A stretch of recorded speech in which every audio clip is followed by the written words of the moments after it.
Hello friends, मैं doctor Ashok pile फिजियोफिस्टुला specialist Suberpur Greater Noida से आज एक बार फिर एक नई वीडियो के साथ और एक नई टॉपिक के साथ आप लोगों के समक्ष में हाजिर हुआ हूँ। इस वीडियो में हम बात करेंगे जो बड़ी ही कॉमन समस्या है, ज़्यादातर लोग इस समस्या पर बात करने से कतराते हैं, तो आज इसके बारे में हम लोग जानेंगे। जो हमारा टॉपिक है वो है पाइल्स। पाइल्स क्या है, इसके कारण क्या है और क्यों इतना खतरनाक हो सकता है, इसके बारे में हम आपको जानकारी दूंगा। तो बने रहिए मेरे साथ। चलिए शुरू करते हैं। पाइल्स क्या होता है? पाइल्स को अगर हम बात करें, वेरिकोसिटी ऑफ द हेमोरॉइडल वेन, मतलब गुदा मार्ग में कुछ नसें होती हैं जिनको हेमोरॉइड वेन्स बोला जाता है। उनके फूलने को बवासीर या पाइल्स कहा जाता है। हेमोरॉइड्स, पाइल्स, बवासीर ये सब एक दूसरे के सिनोनिम्स हैं। तो ये मतलब कुछ भी वर्डिंग पेशेंट या डॉक्टर लिख सकता है, पेशेंट बोल सकता है, लेकिन कॉमन भाषा में जनरली पाइल्स बोला जाता है। तो इसके कारणों की अगर बात करें, खाली एक कारण पाइल्स का नहीं होता है, उसके कई सारे कारण होते हैं। सबसे पहले कारण की बात करें तो हेरिडिटरी। मान लिया किसी के मदर पेरेंट्स को पाइल्स हुई है तो बच्चे में पाइल्स होने की संभावना बहुत ज़्यादा होती है।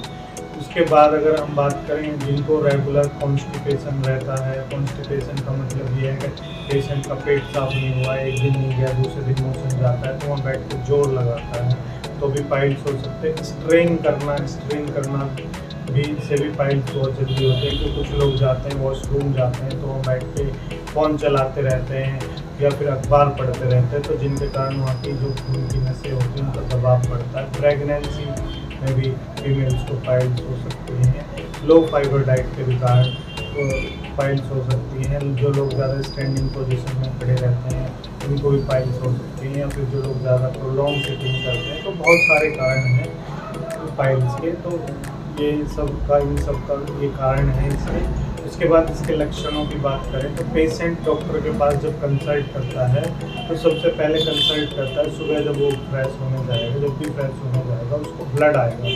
ब्लड आने के कारण पेशेंट घबरा जाता है, तो वो सोचता है पता नहीं क्या मेरे को समस्या होती है, पाइल्स तो नहीं होती। तो खून आना और प्रोटोजन ऑफ द मास, ये दो कारणों के कारण, मतलब कोई भी चीज़ ऐसा लगता है पेशेंट को कोई बाहर आ रही है या अपने आप अंदर चली जाती है, वो उसकी डिग्री पर निर्भर करता है।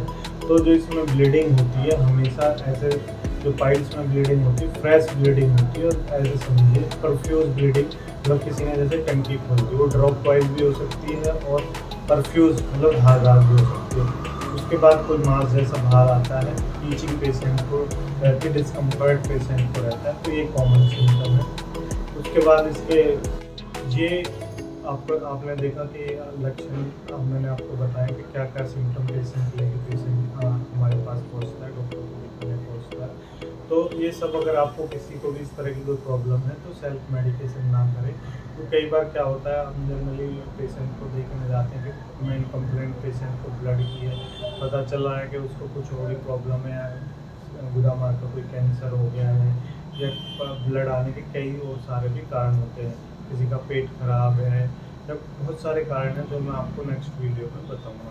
अब ये खतरनाक कैसे हो सकता है? मान लिया किसी को सीवियर ब्लीडिंग हो रही है, पेशेंट दिखाने के लिए नहीं जा रहा है हॉस्पिटल, तो पेशेंट एनीमिया में पहुंच सकता है, उसको खून की कमी हो जाएगी, चक्कर आ जाएंगे, बेहोश भी हो जाता है, बेहोश भी पेशेंट हो जाता है। उसके बाद अगर कोई पाइल मास हो बाहर आ गया तो उसमें स्ट्रेंगुलेशन शुरू हो जाएगी।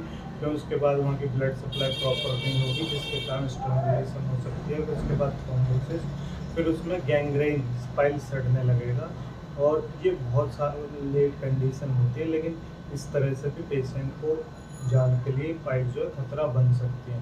तो मैं ये कहना चाहता हूँ, जिसको भी इस तरह की कोई प्रॉब्लम हो, जिसको सुबह शौच जाने में ब्लड आता हो, तो आपके नियर बाई जो भी चिकित्सक हो, जो प्रोक्टोलॉजिस्ट हो, जो गुदा रोग विशेषज्ञ हो, उनके पास जाएं और अपनी जांच कराएं। सेल्फ मेडिकेशन ना करें।